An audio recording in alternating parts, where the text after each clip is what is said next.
അതിപ്രശസ്തനായ ബംഗാളി കവി സുഖേന്ദു ഭട്ടാചാര്യയുടെ ശേഷകാരനായിട്ട് കൂടി സഖാവ് ബുദ്ധദേവ് വരും.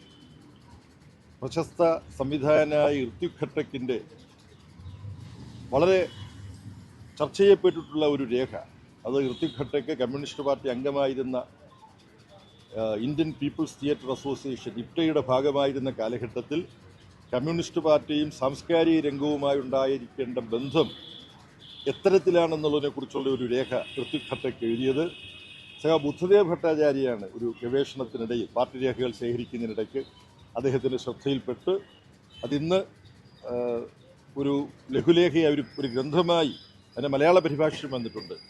നമുക്ക് ലഭ്യമായത് സഖാവ് ബുദ്ധദേവിൻ്റെ താല്പര്യം കൊണ്ടാണ്. മുഖ്യമന്ത്രിയായിരിക്കുമ്പോൾ ബംഗാളിൽ കാർഷിക പരിഷ്കാരമെല്ലാം നടന്നു കഴിഞ്ഞിരിക്കുന്ന സാഹചര്യത്തിൽ വ്യവസായവൽക്കരണത്തിൻ്റെ പാതയിലേക്ക് ബംഗാളിനെ കൊണ്ടുപോകണം എന്ന ലക്ഷ്യത്തോടുകൂടി അദ്ദേഹം മുഖ്യമന്ത്രിയായിരിക്കുമ്പോൾ ചില നടപടികൾ കൈക്കൊണ്ടു. അതുമായി ബന്ധപ്പെട്ട് പല വിവാദങ്ങളും ഉണ്ടായി.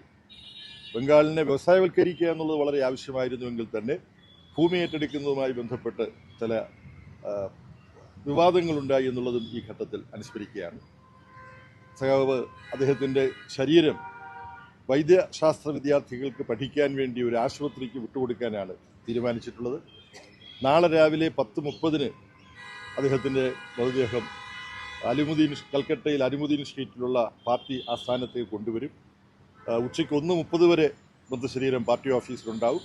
1:30 ഈ മെഡിക്കൽ കോളേജിലേക്ക് അദ്ദേഹത്തിൻ്റെ ശരീരം വിട്ടുകൊടുക്കുകയായിരിക്കും ചെയ്യുക.